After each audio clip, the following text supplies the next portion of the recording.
Maps News. Aujourd'hui, nous allons parler de la puce sous-cutanée. Après Stockholm, Copenhague, Miami ou Londres, Paris a accueilli samedi 13 juin 2015 sa première implant-party dans le cadre de l'opération Futur en scène. C'est une soirée où l'homme de demain est déjà une réalité. Un événement qui invitait à se faire insérer une puce électronique sous la peau, généralement dans la main ou l'avant-bras. L'objectif ? Permettre à son porteur de déverrouiller son smartphone, d'ouvrir une porte, d'allumer un ordinateur d'un simple geste de la main grâce à une puce insérée sous votre peau. Comme le piercing, l'opération doit être réalisée par un professionnel dans un environnement stérilisé. Après une anesthésie locale, ces biohackers, comme on les surnomme, reçoivent un implant gros comme un grain de riz, protégé par une couche de verre entourée de plastique.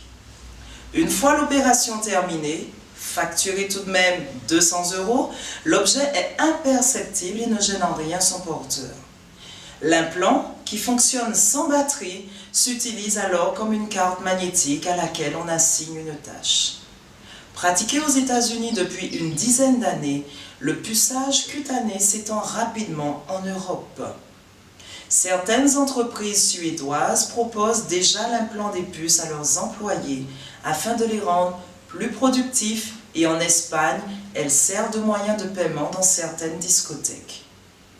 Que dit la Bible à ce sujet?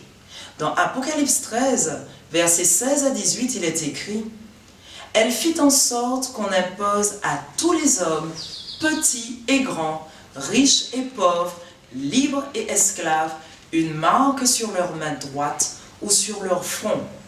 Ainsi, personne ne pouvait acheter ni vendre sans avoir la marque, c'est-à-dire le nom de la bête ou le nombre de son nom. Il faut ici de la sagesse, que celui qui a de l'intelligence déchiffre le nombre de la bête, car c'est un nombre d'hommes. Son nombre est 666. La marque dont il est question serait-elle en réalité cette puce sous-cutanée? Cette prophétie est-elle en train de s'accomplir?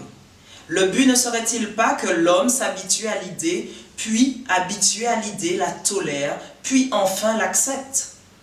Nous chrétiens, quelle attitude aurons-nous face à cela? Pour le moment, environ 5000 personnes dans le monde auraient ce type d'implant. Cependant, les soirées de ce type se multiplient partout dans le monde et ce chiffre devrait augmenter rapidement. Jésus disait aux religieux de son temps dans Matthieu 16, au verset 2 et 3, « Vous savez discerner l'aspect du ciel et vous ne pouvez discerner les signes des temps. Soyons de ceux qui seront remplis de discernement et qui prendront position au temps opportun. » Merci pour votre attention et que l'Esprit de vérité vous conduise dans toute la vérité. À bientôt sur Maps News.